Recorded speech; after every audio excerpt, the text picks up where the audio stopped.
English learning की इस class में आपका एक बार फिर से स्वागत है मेरे प्यारे बच्चों। आज मैं आपके लिए एक इम्पॉर्टेंट टॉपिक लेकर के आया हूँ जो कि यूज़ ऑफ इफ़ और अनलेस इस नाम से जाना जाता है। छोटा सा टॉपिक है ये, 1 नंबर का क्वेश्चन आपके ग्रामर में आ जाता है डू एज डायरेक्टेड में, इसलिए इसको अच्छे से समझें और कुछ रूल्स और रेगुलेशंस बताऊँगा उसको नोट करें। शुरू करने से पहले आपसे रिक्वेस्ट करूंगा, यदि आपने अभी तक चैनल को सब्सक्राइब नहीं किया होगा तो प्लीज़ चैनल को सब्सक्राइब करें। अच्छा लगा ये वीडियो तो लाइक करें, अपने दोस्तों को शेयर करें और कोई डाउट हो तो मुझे कमेंट में पूछ सकते हैं। तो सबसे पहले मैं चलिए ले चलता हूँ इसके स्ट्रक्चर के बारे में। तो स्ट्रक्चर में देखिए दोनों में कंपेरिजन करके बताया गया है। प्रश्न आता है इफ़ के जगह पर इफ़ को हटाइए, अनलेस लगाइए। इफ़ को रिप्लेस कीजिए, use unless in place of if, ऐसा करके क्वेश्चन आता है। आपको इफ को हटाना है और अनलेस लगाना है, उसके लिए कुछ कुछ रूल्स और रेगुलेशंस है, उसको समझेंगे। अनलेस के साथ में हमेशा अफर्मेटिव वर्ब रहता है, क्रिया का एक सकारात्मक रूप रहता है, साथ में एक पॉजिटिव वर्ब का फॉर्म रहती है अनलेस के साथ में। अनलेस अपने आप में एक निगेटिव है, इसकी वजह से उसके साथ में अफर्मेटिव रखना पड़ता है। और इसी तरीके से जिस सेंटेंस में इफ यहाँ पे लगा हुआ रहे उसमें निगेटिव वर्ब देखने को मिल जाता है। जिस क्वेश्चन में आपके पास ग्रामर में आएगा उसमें उस क्वेश्चन में हमेशा इफ के साथ में निगेटिव लगा रहेगा और अनलेस के साथ आपको लगाना है इफ को हटा करके अनलेस, तो उसको आपको अफर्मेटिव में बदलना पड़ेगा। यही रूल्स और रेगुलेशंस है बच्चों, इसी को बस ध्यान में रखना है और सेंटेंस को चेंज करते चलना है। मैं पहले ही बताया, अब अनलेस अपने आप में निगेटिव होता है, इस कारण उसके साथ में अफर्मेटिव वर्ब रहता है। इफ के साथ में यदि निगेटिव वर्ब, इफ के साथ में निगेटिव वर्ब रहता है। तो इस प्रकार से इन दोनों बातों को ध्यान में रखते चलेंगे। चलिए मैं रूल्स और इफ के रूल्स के बारे में बताते हुए उसके एग्जाम्पल को दिखाता हूँ। मैं इफ के साथ में नकारात्मक क्रिया रहती है, निगेटिव थिंग रहती है, निगेटिव वर्ब रहता है।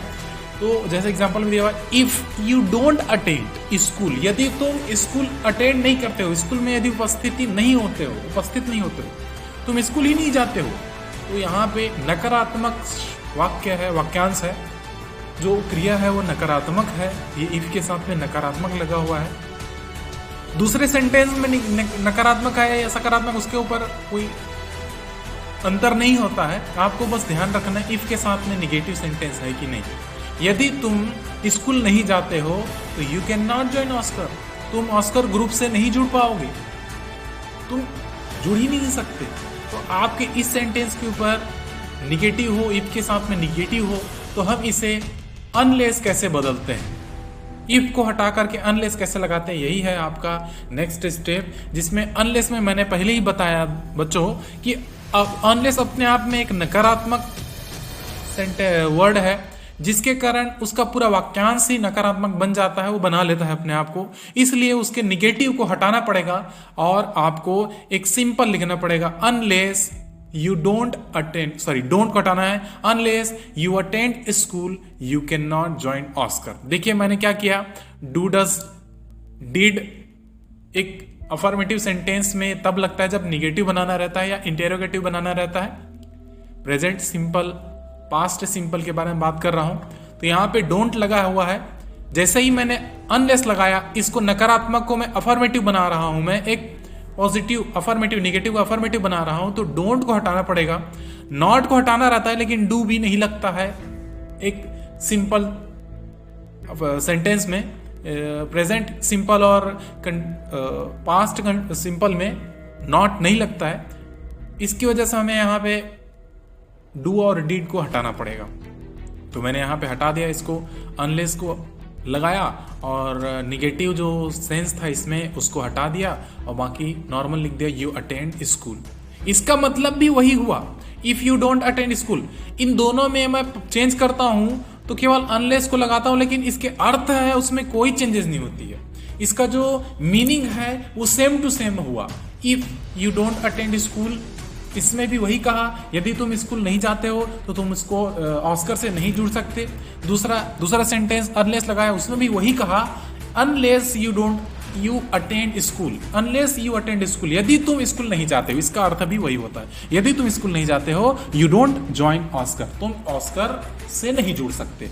तो इस प्रकार से आपको इस बात को ध्यान में रखना है, आप इफ को हटा करके अनलेस लगाते हो तो उसके जस्ट बाद वाला नकारात्मक जो सेंस होती है, निगेटिव वर्ब होता है, उसको हटा देना है। अब दूसरे का निगेटिव वर्ब को नहीं हटाना है, आपको ध्यान रखना है ये सेंटेंस के दूसरे हिस्से में है, दूसरे पार्ट में है, इसकी वजह से ये इसमें कोई चेंजेस नहीं होगी, चेंजेस केवल उसके साथ वाले पार्ट में होगा, उस सेंटेंस के हाफ हिस्से में जहाँ पे इफ लगा है उसी में बस होगा।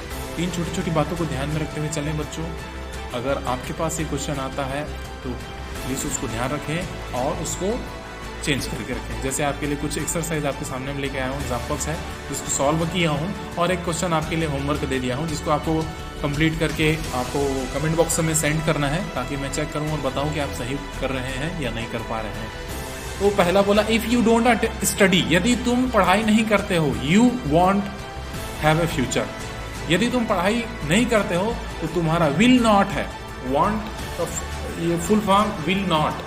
हम लोगों ने इससे पहले जो क्वेश्चन टैग पढ़े थे उसमें मैंने विल नॉट का शॉर्ट फॉर्म वॉन्ट बताया हुआ था निगेटिव थिंग में। तो इस प्रकार से you will not have a future, तुम्हारा भविष्य अच्छा नहीं रहेगा, यदि तुम पढ़ाई नहीं करते तो तुम्हारा भविष्य अच्छा नहीं रहेगा। इफ को हटाइए और अनलेस लगाइए, तो देखिए बच्चों इसका आंसर क्या हो जाएगा, अनलेस यू स्टडी, यदि तुम पढ़ाई नहीं करते हो। इसका मतलब भी वही हुआ, unless you study you will not, you want have a future, यदि तुम पढ़ाई नहीं करोगे तो तुम्हारा भविष्य अच्छा नहीं रहेगा। इसी तरीके से बच्चों दूसरा बोला if you don't work hard, यदि तुम कठिन काम नहीं करते हो, अच्छे से काम नहीं करते हो, कठिन परिश्रम नहीं करते हो, मेहनत नहीं करते हो, you can not pass the exams, तुम परीक्षा में पास ही नहीं हो पाओगे यदि तुम अच्छे से पढ़ाई नहीं करोगे तो इसी को मैंने अनलेस लगा करके लिखा, तो क्या हो गया, अनलेस यू वर्क हार्ड। यहाँ पे देखिए ध्यान रखेंगे, यहाँ पे प्रेजेंट सिंपल का ही क्वेश्चन है, इसकी वजह से यहाँ पे डू डोंट लगा हुआ है। यदि यहाँ पे इजंट रहता तो आपको इज को यहाँ पे लिखना पड़ता, यहाँ पे निगेटिव सेंस को बस हटाए, नॉट को बस हटाना है, इस बात को ध्यान में रखेंगे। यहाँ पे डोंट है, इसकी वजह से पूरा डोंट है वो रिप्लेस हो जा रहा है, क्योंकि आप निगेटिव और इंटेरोगेटिव बनाते हैं तभी डू लगाते हो। तो अनलेस यू वर्क हार्ड, यदि तुम काम नहीं करते हो, यदि मेहनत नहीं करते हो, तो निश्चित रूप से तुम क्या हो जाओगे, तुम एग्जाम में पास नहीं हो पाओगे, फेल हो जाओगे।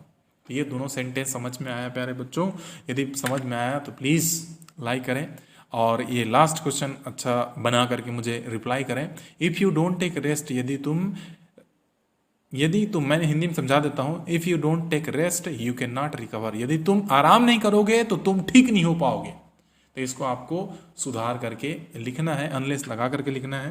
तो ये छोटा सा जानकारी आपको कैसा लगा प्लीज़ कमेंट करके भी बताएं, और पूरा देखने के लिए थैंक यू बच्चों। मिलते हैं अगले वीडियो में ऐसे ही कुछ इंटरेस्टिंग चीज़ों के साथ में, कुछ नॉलेज के साथ में। तब तक के लिए